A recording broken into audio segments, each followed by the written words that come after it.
Good morning. I'm Vicki Wynn in for Joe Fryer. And I'm Savannah Sellers. Right now on Morning News Now, no end in sight. A new warning from the U.S. about the war in Ukraine. As Russia intensifies its attacks on a key port city, new intelligence suggests the Russians are ready for a prolonged conflict. And lawmakers pass a bill to send another $40 billion to Ukraine. We have team coverage with the latest. Blame game this morning. New inflation numbers set for release as Democrats and Republicans spar over why costs are so high and what to do about it. Republicans had offered plenty of blame, but not a single solution to actually bring down the energy prices. Joe Biden gave a talk this morning, blamed everybody else on inflation. He took no responsibility and has no plan. We'll have more from both sides of the debate, plus how voters feel about the rising costs ahead of those midterm elections. Celebrity advocate, reality star, and hotel heiress Paris Hilton goes to the White House to push for new legislation against child abuse. Her call for change as she shares her own story. And it's the end of an era for Apple and the music world. The iconic iPod is being discontinued 2 decades after it was first released. How the device transformed the way millions of people listen to music. Wow. I had that pink one. Do you? I'm thinking you would, of all the colors. Dig it out. Yeah. I feel like maybe that's worth something. Scrolling all that. Oh, yeah. That's a good question. I do wonder. Is it valuable? Is it an heirloom? Nostalgic things are all back in. I don't know. Do they still work? They still work. Yeah. Probably if you charge it. If I can find the charger. Okay, that's the problem there. We'll bring you that later today. Maybe you've got one at home you can dig up too. We begin though this morning with the war in Ukraine, where troops are mounting a counteroffensive against Russian forces in the region of Kharkiv. The area is home to Ukraine's second largest city, which has come under heavy shelling since the invasion began. But President Zelensky said the Ukrainian army has managed to push back Russian troops in the region and recapture some villages north of the city. On Capitol Hill overnight, the House approved a $40 billion Ukraine aid package, which includes both military and humanitarian funding. It comes after the director of national intelligence warned that President Putin could use nuclear weapons if he perceived an existential threat to Russia. Speaking yesterday, she told a Senate committee hearing that the Russian leader is preparing for a long war in Ukraine. We assess President Putin is preparing for a prolonged conflict in Ukraine, during which he still intends to achieve goals beyond the Donbass. But Putin most likely also judges that Russia has a greater ability and willingness to endure challenges than his adversaries, and he is probably counting on U.S. and EU resolve to weaken as food shortages, inflation, energy prices get worse. Moreover, as both Russia and Ukraine believe they can continue to make progress militarily, we do not see a viable negotiating path forward, at least in the short term. No viable negotiating path. We will hear from the former director for Russia and Eastern Europe at the National Security Council, Colonel Matt Dimick, in just a few moments. But first, let's go to NBC News senior national correspondent Jay Gray, who's in Lviv. Jay, we know Kharkiv and the surrounding region have seen some of the fiercest fighting since this war began. What can you tell us about this latest Ukrainian counterattack? Yeah, it seems to be working at this point, as you talked about, Vicki. Still very tense in that area, as you might imagine. In fact, one civilian killed during a volley yesterday on the streets of one of those outlying towns or villages. Ukraine fighters have managed to push back Russian tactical units, though, taking back some of the land that they had taken over during the initial invasion. And really securing an area around Ukraine's second largest city, though the fighting does continue at times to be very intense, and the Russians still continue to try and push back in and toward that city. It's not something that they've been ready to fully give up on as they continue, of course, pounding the east as well. And so we can expect to continue to see fighting in that region for quite some time. Jay, this morning, the wounded soldiers trapped inside that Mariupol steel plant made a new plea for help. What are they saying about the conditions there? And do we know of any plans to evacuate them as well? I think yesterday you told us at least 100 civilians are believed to still be trapped inside. Yeah, Vicki, we're getting mixed reports on the number of civilians inside, but it appears now that there are some still inside that steel plant. The situation not good for those wounded soldiers. There are many with severe wounds, some with amputations. They have no medical care, no medicine, and no gauze or bandaging that is sterilized. They're just using what they can there. The UN has continued to try and negotiate some type of ceasefire to get those soldiers out, to get them to the medical attention that they may need. At this point, though, Russian troops have refused to call a ceasefire for those purposes. As you know, they transported a lot of the civilians out over the weekend during what was a very tenuous humanitarian corridor, but managed to get the majority of folks out of that steel mill. And so they'll continue, the UN says, to try and get that safe passage. But again, it's been a sticking point for weeks, and it doesn't look like there's any give right now. Jay, we're also hearing Ukraine is planning to suspend the flow of gas at a key transit point that delivers about a third of the fuel from Russia to Europe. How quickly could that happen, and what kind of impact would that have on Russia and its war efforts? Yeah, it looks like the process has already started, Vicki, and the Ukraine officials have been warning European allies about this for the last couple of weeks. The issue is the pipeline runs through an area where there is Russian occupation or intense fighting, and so they can't get out. They can't make sure it's serviced properly, can't make sure that everything is okay as far as the flow is concerned. And they say that some of the Russian troops have actually been tapping into the source, and that makes it a bit uneven and a bit dicey as well. So they've offered to reroute the gas. Russia has said no, that's not technically possible. They've also said that there's no reason to shut down the flow. Jay Gray, live in Lviv. Thank you. Let's now bring in Colonel Matt Dimick. He's the former director for Russia and Eastern Europe at the National Security Council, a position he held during both the Trump and Biden administrations. Good morning. Thanks for being with us. So let's start with this $40 billion aid package just passed by the House, because it's actually $7 billion more than President Biden has requested. What does that say to you about America's commitment to the fight? What does it say to Russia? And ultimately, what's the impact this can have? So it's a huge amount of money, obviously. And then when you combine it with the other billions of dollars that have already been committed to Ukraine, the sum is very, very large. But I think what it constitutes is this is really an insurance premium for America, for our national security interests, and that's really the way we need to look at it.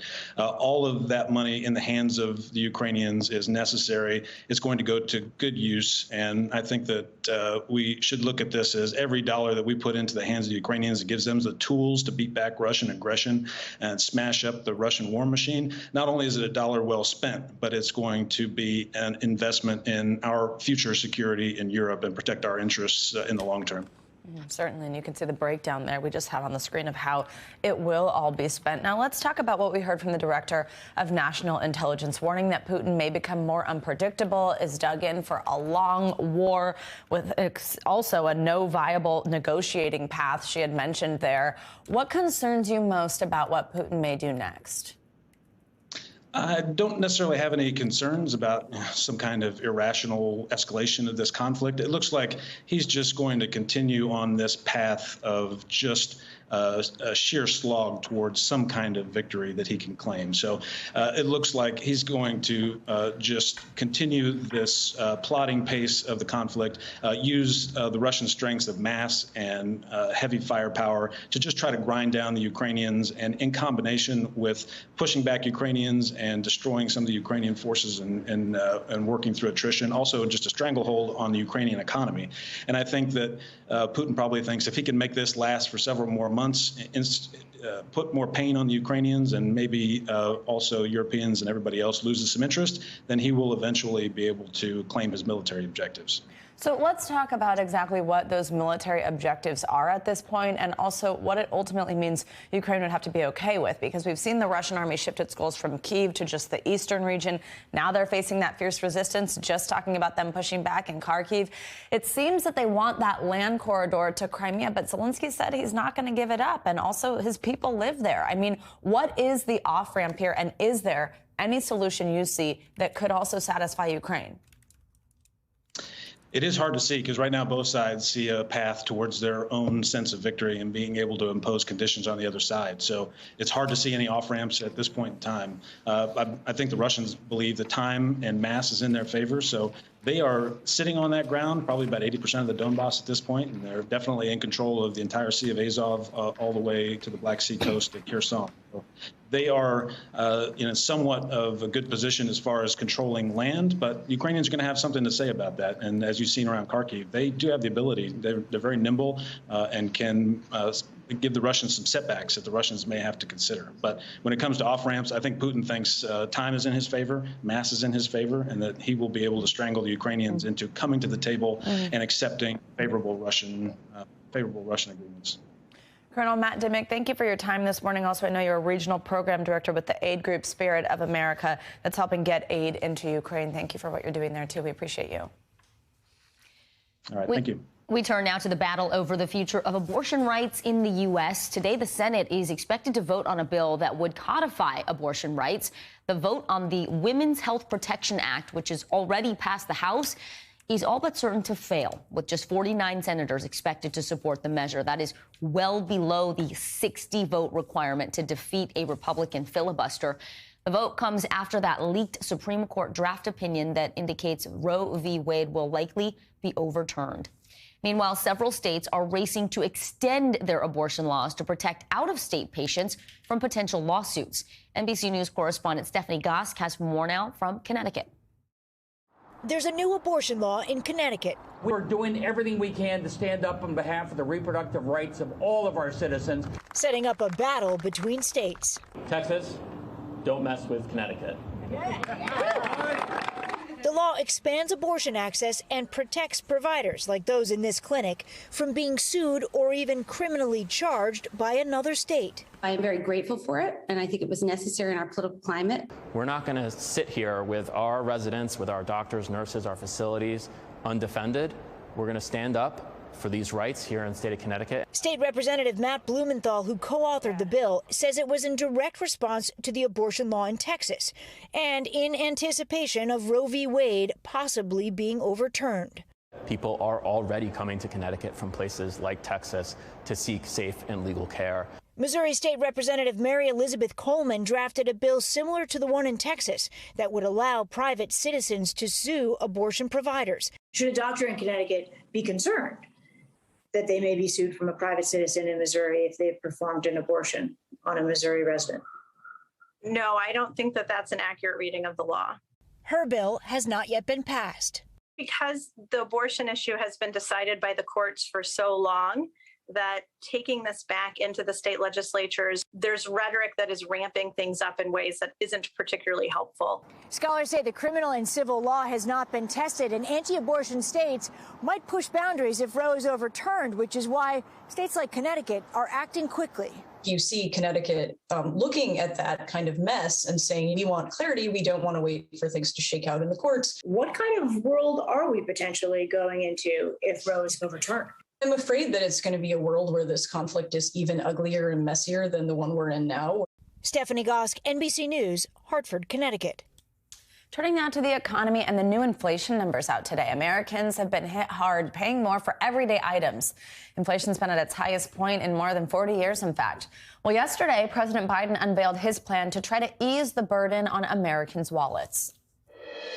My plan attacks inflation and grows the economy by lowering costs for working families, giving workers well-deserved raises, reducing the deficit by historic levels, and making big corporations and the very wealthiest Americans pay their fair share. But how do voters feel about the rising prices? Well, we're 6 months away from midterm elections, and in key swing states, inflation and the economy are playing a major role in who people may vote for in November. NBC News correspondent Shaquille Brewster joins us from one of those key swing states, Florida. He's in Duval County, the greater Jacksonville area, for our County to County series. Shaq, good morning. So just tell me, how are people there seeing the impact of inflation right now? Well, you're looking at gas prices, increased food prices, increased housing prices, especially in this area. Housing up 30% in Jacksonville area from just a year ago. So this is something that voters are thinking about ahead of the midterm elections. It's in fact something that they brought up to us during our first visit here last October. I want you to listen to what they're telling us about the impact of inflation, starting with a person we met back in October who mentioned this as one of her top issues then. Listen to what she's saying now. Worse. Worse. How so? Well, obviously, a lot of my friends are talking about the gas prices and being able to travel this summer. In the grocery store as well, sort of picking and choosing my battles now with what I really need versus what I want as the prices increase. This is something that increasingly voters are saying is top of mind to them, and that's why you heard the president yesterday saying this is his top domestic priority at this point. So, Shaq, groceries cost more, travel's going to be tougher. That's all frustrating and stressful for people. So the question, as we set you up for, is how is it going to impact how they vote this time around? And this is an especially interesting area to watch to get an answer to that, because it's historically quite Republican. That's seen some shift with Biden even winning in 2020. How is inflation impacting how this is shaping up for midterms? Right. This is the type of area that Democrats felt that they had some momentum in. But now with the economy, with inflation, it's Republicans feeling like they have the wind at their backs. And, you know, we actually stopped by a food bank. And one thing that we saw learning and talking to folks there is that most of the people going in to get food have a source of income. These are people who are seniors, who are on fixed income, so they are feeling it in their day-to-day lives. I want you to listen to my conversation with a voter who we met, who's explaining who he's blaming for this, who he blames for the rise in prices that you're seeing. I didn't agree with the last stimulus, because the market was moving, in the right direction in regards to inflation. But going forward right now, I think everyone just needs to come together and figure this thing out.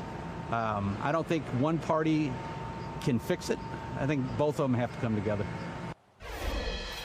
Other voters that I talked to mentioned the coronavirus pandemic, or they said it's just cyclical. It's something that will rise and fall. But again, this is something that every voter, no matter what side of the aisle they fall on, said they noticed and they'll be thinking about into the midterm elections. Absolutely. So, Shaq, quickly tell us what they think of the plan unveiled yesterday to try to combat this. Well, a little quick, it's that plan was just announced yesterday. We just heard from the president yesterday, so we don't have immediate reaction to what the president said. But if you look at this poll that we saw from last night, you see most people in this state, the number is 76% of Floridians are very or somewhat dissatisfied with the government's handling of the issue. When you ask them who they blame for it, you see that the Biden administration is at about 64%. They say are very or somewhat responsible, putting the blame on Biden administration. But they also see other issues at play. They look at the coronavirus pandemic. They look at the supply chain issues. So there's many people to blame, but you get the sense that voters are really paying attention to this. And that is why you have the president and folks in Congress focusing on this issue as we get closer and closer to the election. Absolutely, and we will continue to focus on that county. Lots to watch for there. Shaq Brewster, thank you so much. Well, future homeowners are also struggling in this economy. Rising mortgage rates are forcing many to delay the purchase of that new dream home. NBC News national correspondent Miguel Almaguer takes a closer look at the housing crunch.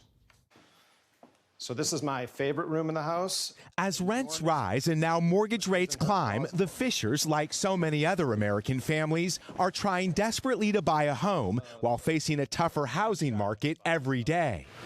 Nice. With low inventory and record high prices, if they wait any longer, their 30-year fixed mortgage could tick up even higher. We're definitely willing to make more sacrifices than we were at the beginning.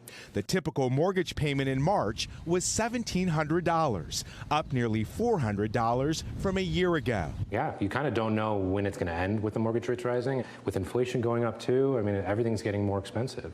Though the housing market remains hot, there are some signs of cooling. The average 30-year fixed mortgage rate has now climbed to 5.36%, up 2 points from a year ago. That's led to an 11% drop in new mortgage applications. Still, many prospective homeowners are lowering expectations and raising budgets. It's definitely squeezing some people out, but again, demand is still there and it's far exceeding supply.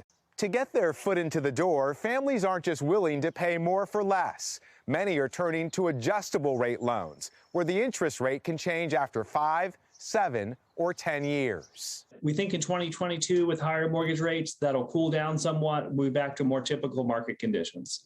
But after losing on multiple offers, the Fisher family wants to buy now in order to save later, or else they worry their American dream could become a nightmare. Miguel Almaguer, NBC News, Los Angeles. And now it's time for a check on your morning news now weather. Our Michelle Grossman joins us this morning. Hey, good morning. Lot of reds, pinks, and oranges behind you. What's going on? Yes. Are we still super busy? We are still super busy. Hi there, guys. And yeah, a lot of pink and red because we are looking at really warm temperatures. We are so hot from the southern plains all the way to the Midwest, even into the interior parts of Northeast. And we're looking at temperatures in the 90s, so well above normal for this time of year. St. Louis, 93 degrees today. That's 18 degrees above normal for this time of year. Some spots may even be as high as 30 degrees above normal. Buffalo, New York, 80 degrees. That's 14 degrees above average. Now, as we head towards tomorrow, we're going to see this heat expanding. So it's a big area of high pressure. Think of it as a heat pump just bringing in this Gulf air, and it's really hot. So 86 degrees in Burlington, Vermont tomorrow, 19 degrees above normal for this time of year. The good news is we're cooler. So as we head towards the end of the work week into the weekend, we're looking at temperatures into the low 70s in Milwaukee, even to the mid 60s. That's going to feel nice over the weekend. Cleveland, you're mainly in the mid 70s. This heat is going to spark some storms along with a front that's moving through. So we're looking at severe weather threats in western Texas, also in the Midwest. We're looking at 7 million at risk. The risk here is for damaging hail up to an inch, also gusty winds. We could see a few likely tornadoes in the Midwest. As we look towards the south in western Texas, it looks like the biggest concerns there will be wind and also hail. Then as we go throughout Thursday, we include a little more, so 10 million at risk. And we do have an enhanced risk. That's 3 out of 5 on the severe scale. So we could certainly see tornadoes tomorrow as well. Here is the setup as we go throughout the day. Here's that first cold front. That's going to be the trigger mechanism along with that warm air in place, also some Gulf moisture, and that's going to trigger some of those storms as we go throughout the afternoon and evening hours. Tomorrow, right on the heels of the first one, we have a secondary front that will also bring severe weather in pretty much the same spots. Because of that, because of really wet ground, we've had rain over and over again. In this part of the country, we are looking at the chance for some flooding, even up to 2 inches of rain in some spots. So there is a concern for the streams, the creeks, and the rivers. Talking about that heat once again, this is going to spark the chance for more fire danger today. So 10 million at risk. Where you see that hot pink color, we're looking at Colorado, New Mexico, Arizona. We could see fire danger once again. And we're at a critical risk where you see the red, including Albuquerque. It's a combination of low humidity, gusty winds, and that warm air in place. So once again, we already have a lot of fires burning. We're going to add to that. And again, summertime, that is really when this fire season starts. So we're so ahead of the schedule. Yeah, it's supposed to start then, but it seems like each year it kind of creeps up earlier and earlier. Yeah, it's pretty scary. Also, that 2-inch hail gets me every time. Every time. Even imagine. I know. Softball. Yeah, exactly. That's big. All right, Michelle, see you in a little bit. Thank you, Michelle. Coming up on Morning News Now, booster benefits. When we come back, what new research shows about the effectiveness of a 4th dose of the COVID vaccine as new cases trend up across the U.S. after the break.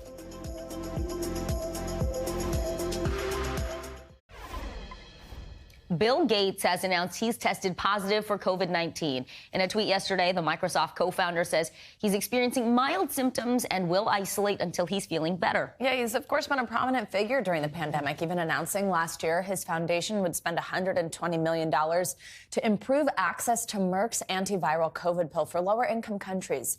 He's the latest high-profile figure to test positive during this uptick in cases we're seeing. Joining us now to discuss the latest COVID news is Dr. Anand Swaminathan. He's an assistant professor professor of emergency medicine at St. Joseph's Health. Doctor, always great to have you with us. Good morning. So I mentioned that COVID pill the Gates Foundation promised to help circulate. Well, the World Health Organization has called on Pfizer now to make its COVID pill more accessible in poorer countries. The organization's director general actually says the company's antiviral treatments are too expensive and that most of the world's Pfizer supply has been bought up by these rich nations. NBC did reach out to Pfizer for comment overnight, but we haven't heard back yet. But what tools do poorer countries have available, and what would you like to see done here? They have not nearly as many tools as they should. This is a huge problem that mimics what we saw in the late 80s and 90s with HIV therapies. We had a medical apartheid where the medications that were needed for the most vulnerable areas weren't available because of cost. And we've been seeing the same thing throughout this pandemic. As soon as vaccines became available, you and I can go and get a vaccine in the next hour with no problem. Right. But we see that over 80% of those in poorer countries haven't even received a single dose. Meanwhile, we're talking about fourth doses in this country. So we really do need to have more of a focus, start committing real money towards the global pandemic efforts. Some estimates say that we need somewhere between $40 and $50 billion just to get the global pandemic efforts back to where they need to be. That isn't just on the U.S., but that means all rich countries need to step up and provide that funding and support those countries in getting medications, getting vaccines, logistical support, all of the things that are needed. Medical apartheid. I haven't heard that term before, but it really reminds us we are interconnected, and this is a global pandemic, as you said, Doctor. Let me ask you about this. The WHO called out China, Shanghai specifically, over the efforts there to achieve so-called zero COVID. They say it's just unsustainable. In response, Shanghai's health officials say the strict policy is necessary. What do you think, Doctor? How do cities and other countries find a balance to control the spread of the virus without having the kind of impact on social well-being and functioning of their entire society? I know vaccines that are effective are helpful, but what else can societies do? I think we've known since the Delta surge that achieving COVID zero is probably not a possibility. The toll on human suffering is far too great from all of the other things that need to be imposed in order to make that happen. That doesn't mean, though, that we need to go for COVID 8 billion. We don't need to have everybody have COVID. The way that we can do that is by embracing things that are simple measures to protect each other. We don't have universal public masking here. We should. We absolutely need to have masking in place in public places because that can help to protect others. And it's a very inexpensive and effective intervention. In the U.S., we can do things like upgrading ventilation systems in businesses and in schools. But I think masking is going to be a critical one across the globe because of its effectiveness in preventing spread, regardless of which variant is surging at that time. And we are seeing a massive uptick in cases right now in the U.S. Some of that is masked by the home tests that are being done. But we should all be masking in public, not just to protect ourselves. But remember, this is a measure that protects everybody around us. Dr. Swaminathan, thank you so much. Appreciate your time this morning. Thank you. We turn to international headlines now. In Cuba, the death toll from that hotel explosion last week keeps rising. Yeah, Janice Macufero joins us with that and more. Hey, Janice, good morning. Hey, good morning. We begin in Cuba, where nearly a week after that devastating explosion at a hotel in Havana, the death toll is edging higher. It's at 43 now, and emergency workers are still looking for victims in the rubble. The Hotel Saratoga had been closed for 2 years. It was due to reopen after the pandemic. A suspected gas leak is believed to be the cause of the blast, which has devastated nearly 80% of the iconic building. For the first time ever, Prince Charles delivered the Queen's speech at the opening of Britain's Parliament, the first time she's missed the event in nearly 6 decades. Queen Elizabeth was forced to withdraw because of mobility issues. She's 96 years old. Charles read out the government's legislative agenda, including measures to alleviate poverty, which some social media users found a bit ironic as he was sitting on a golden throne. And finally, New Zealand is fully reopening its borders after being sealed off from the world for much of the pandemic, and they're doing it 2 months earlier than expected. Starting August the 1st, visa holders and tourists will be allowed back to New Zealand as well. The country's Prime Minister, Jacinda Ardern, says that they are shaking up immigration rules. They want to attract skilled workers back. She made the announcement via video link, though, because she's is isolating at home because her partner tested positive for COVID. And that is a look at your headlines. We're all just making news. trying to get back to normal. I know, Janice, thank you so much. A reminder, it One step touches forward every corner of the and world. another step back. Yeah, exactly. All right, coming up, from reality TV to the White House. After the break, how Paris Hilton is using her fame to speak out against child abuse. Plus, a verdict reached in the high-profile sexual assault case of celebrity chef Mario Batali. That's next on Morning News Now.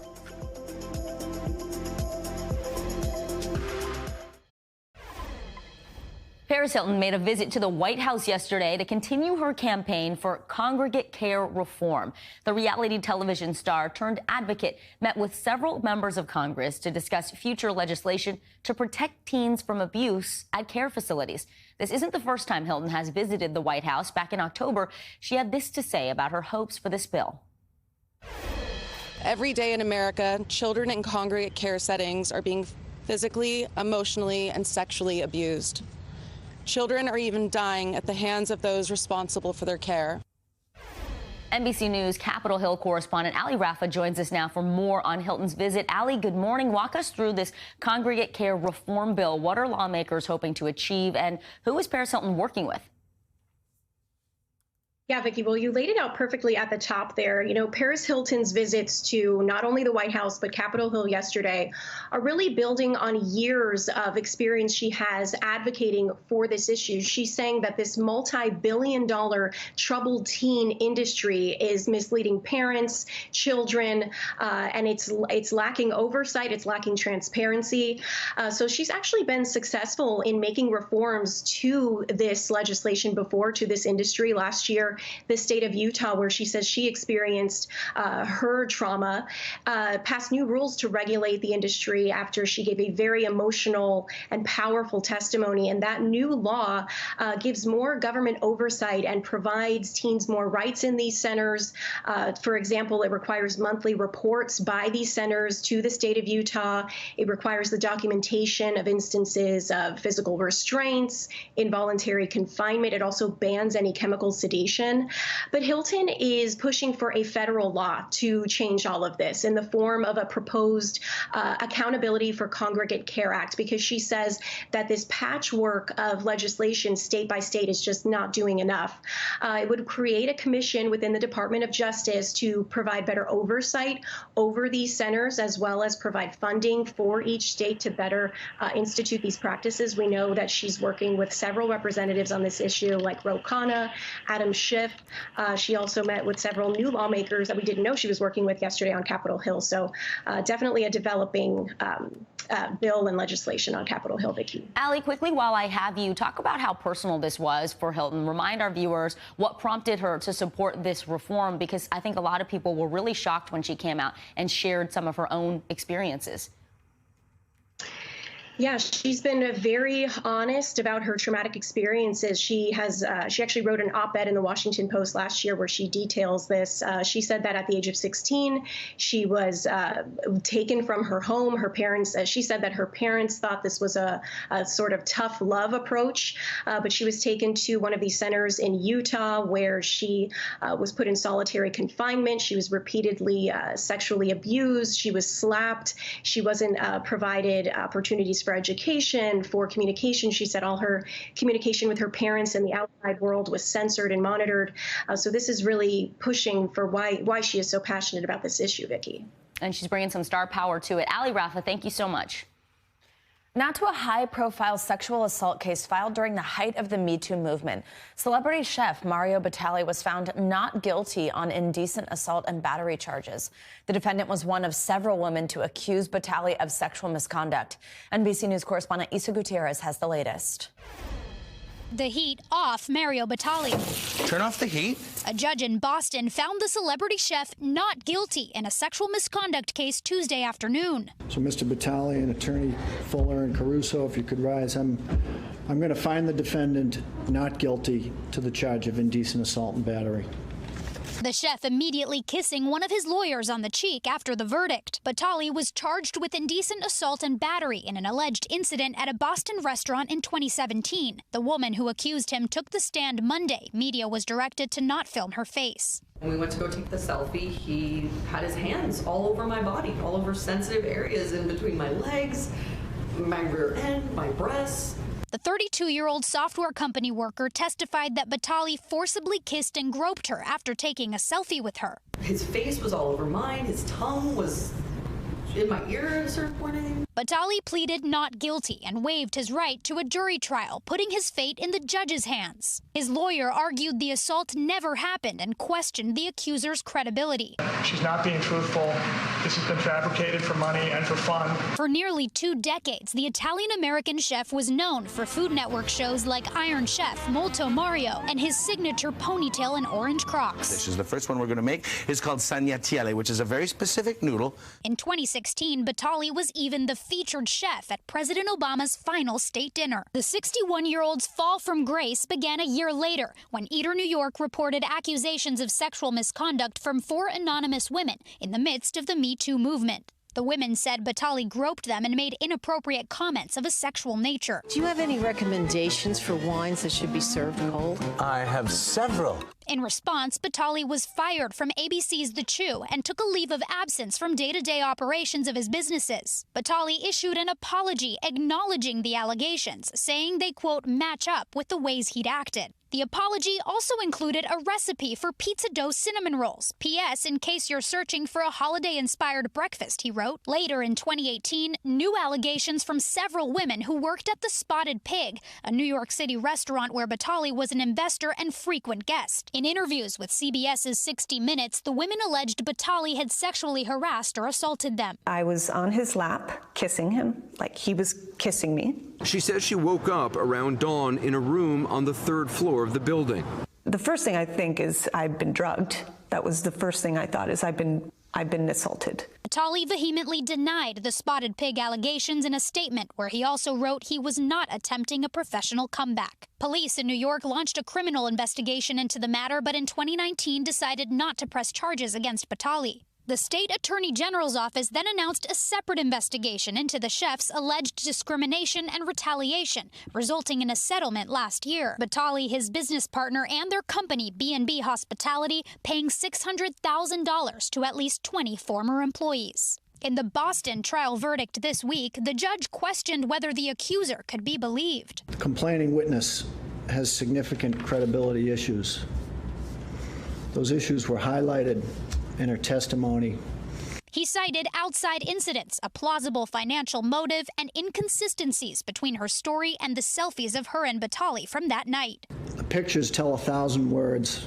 NBC News reached out to Batali, his accuser, and their representation for comment and did not immediately hear back. Now, we, of course, don't want to speculate, but it is doubtful that we'll be seeing Batali back on TV or at his restaurants anytime soon. He actually took a big step back from his professional life 2 years before pleading not guilty in this particular case after the many other allegations came out. Still, this has got to be a big relief for him because if he had been convicted, this could have resulted in some serious punishment, up to 2.5 years in prison, and he could have had to register as a sex offender. All right, Isa Gutierrez, thank you for that report. Well, coming up in our weekly checkup, a new warning about dangerous chemicals found in children's products. Plus, researchers find a link between what you eat and antibiotic resistance. Also, a simple test that could save lives. We'll show you a new tool meant to prevent overdoses from opioids. This is Morning News Now.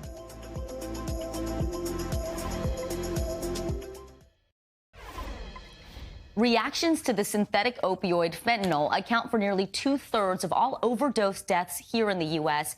But now there's a simple test that advocates say can prevent these deaths. While some states are making the test free, others are banning them completely. NBC News senior national correspondent Kate Snow explains. On a recent Friday in L.A., students from USC were handing out free kits used to test drugs for the presence of deadly fentanyl. One line means there's fentanyl present, which means you don't take the drug. Their harm reduction group is called TACO, Team Awareness Combating Overdose. Madeline Hilliard founded TACO in 2020, following a year when a dozen USC students died of an overdose. She and co-founder Jack Elliott were neuroscience majors and saw a need to educate. Our goal is to remove any and all barriers so that you have absolutely no reason not to be testing your drugs. They've handed out 10,000 free test strips at campuses across California and now shipped to schools around the country. Students can also use an app to have strips delivered within 10 minutes for 1 cent plus delivery. Fentanyl is a big deal because you can take it accidentally. There could be a couple grains of sand size amount of fentanyl in your drug, and that can kill you. Of the nearly 100,000 overdose deaths between June 2020 and June 2021, 64% were fentanyl related. For people 15 to 24 years old, 78% of deaths involved fentanyl. You want to grab the tip of the strip. We went to NJ Labs to better understand how the test strips work. In the real world, someone testing a pill or powder would dissolve a tiny portion in water. Similar to a home pregnancy or COVID test, we watch for lines. There's only one line. One line means there's fentanyl. There's fentanyl in that product, in that solution. That means throw the drug away.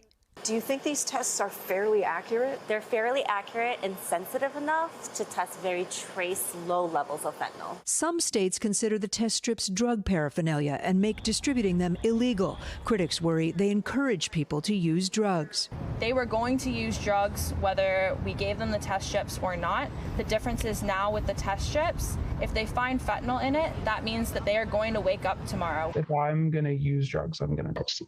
This 21-year-old college student requested anonymity to speak openly. At a party, she and her best friends went to the bathroom to test a bag of cocaine some were planning to use.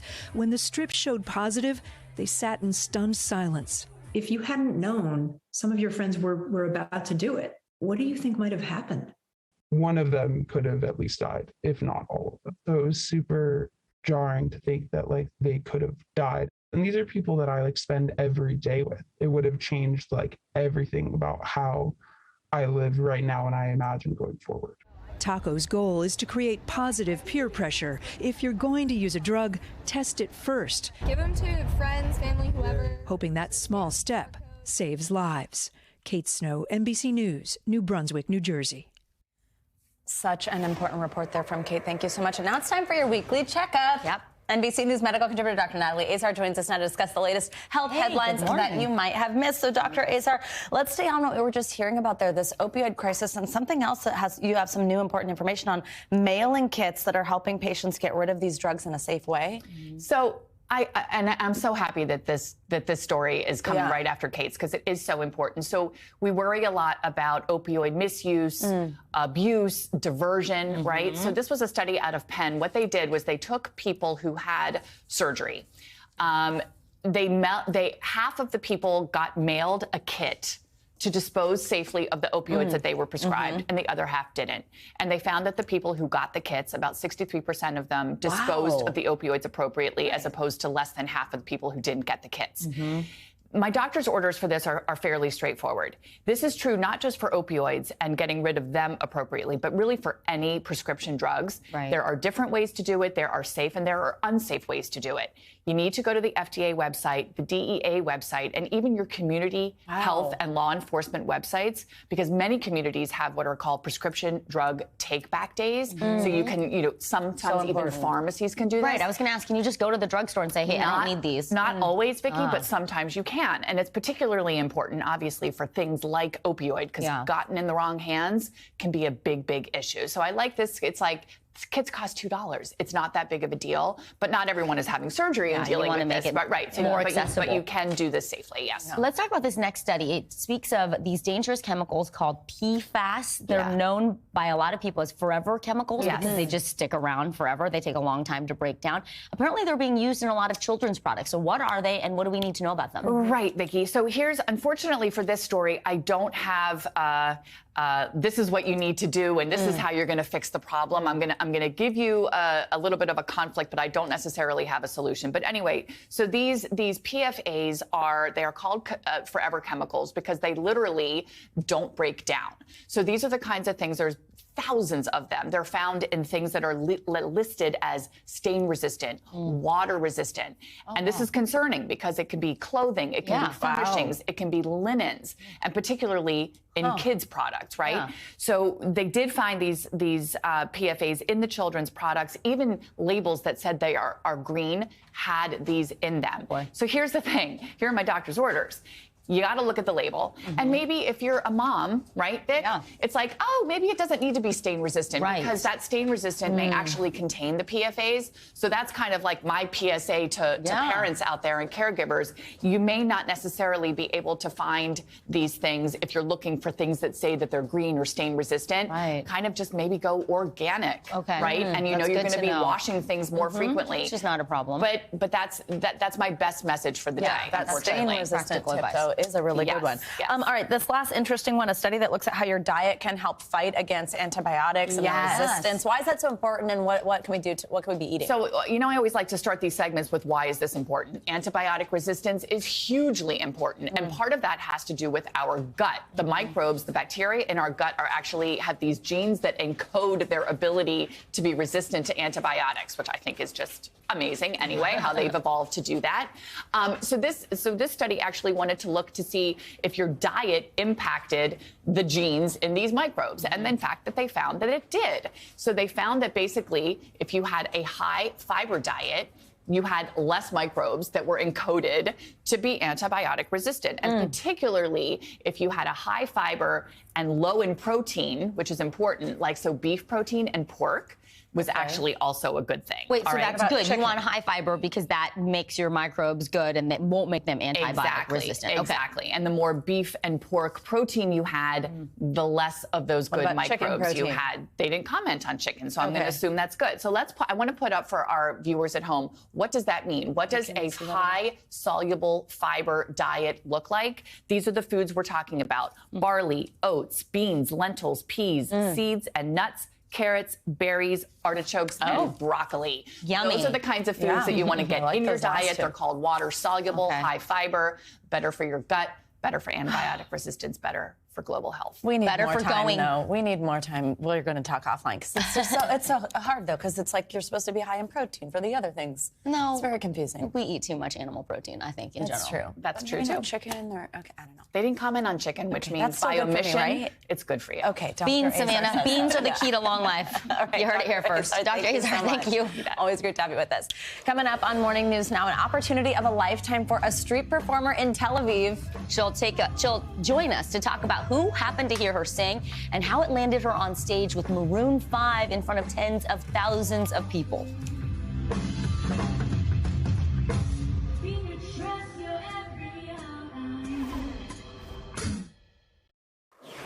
Welcome back. If you're with us at the top of the show, you heard this one. It's the end of an era for an iconic tech gadget. Apple announced Tuesday it's discontinuing the iPod Touch, the last iPod model produced by the company. It marks the end of a product that changed how we listen to music by letting you carry your whole collection in your pocket. Steve Jobs first introduced the iPod back in 2001, which back then had a capacity of 1,000 songs and used a click wheel. You might remember that. Vicky does. I do. It's hard to work. Tracks. The iPod Touch, which pretty much looks like an iPhone, was introduced back in 2007, and the current model has been available since 2019. Apple says you can buy the iPod on its website or at retailers, but only while supplies last, and then they're out. And you got to find a charger. And if you have an extra, Savannah needs it. Yeah, exactly. The old, fatter one, you know.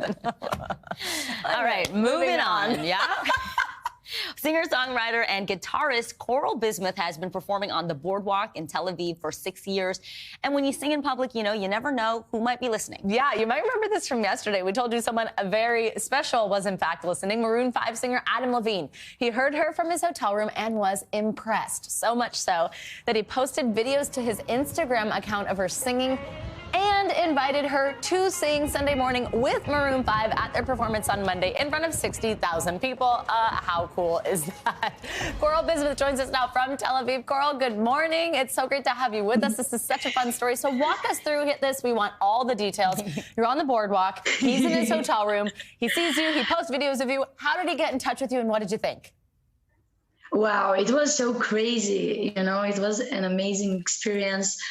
And I just so thankful about it, I just all the time, every Saturday, I just playing on the streets, exactly the same spot. And it was like a usually day, So yeah, and then it's happened. And now in my country, it's get bigger and bigger. And I just have to say thank you to the universe that bring me such a present every time to time. And it's all about, persistence, right? Yeah. I said it right. Absolutely. Yeah. And just to do what I love, like from my bottom of my heart, and never like give up. Well, Coral, let's take a listen of you and Adam singing Sunday Morning, and then we'll talk about what it was like performing in front of all those people. So let's listen. Sunday morning, rainy storm. Feel some cover, share some skin. Things just get so crazy.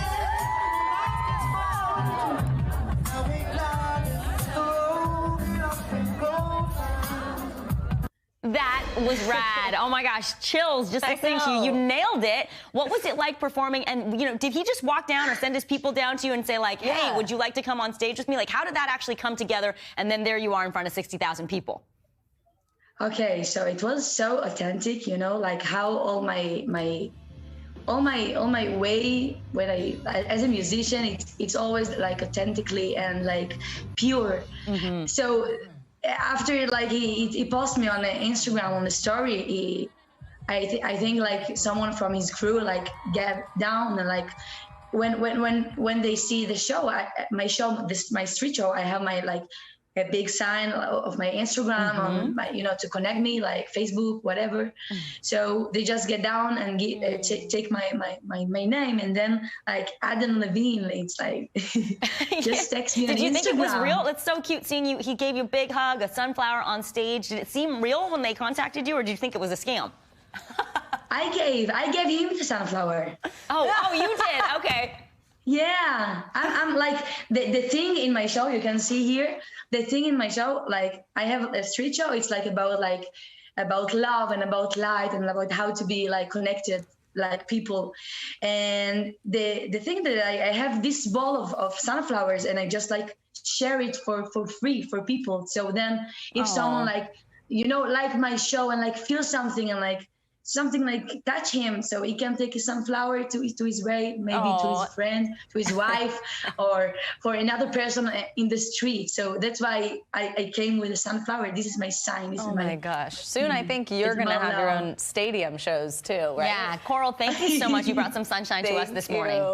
So good to meet you. Thank you so much. You're so nice. Thank you. And that does it for this hour of Morning News Now. But the news continues right now.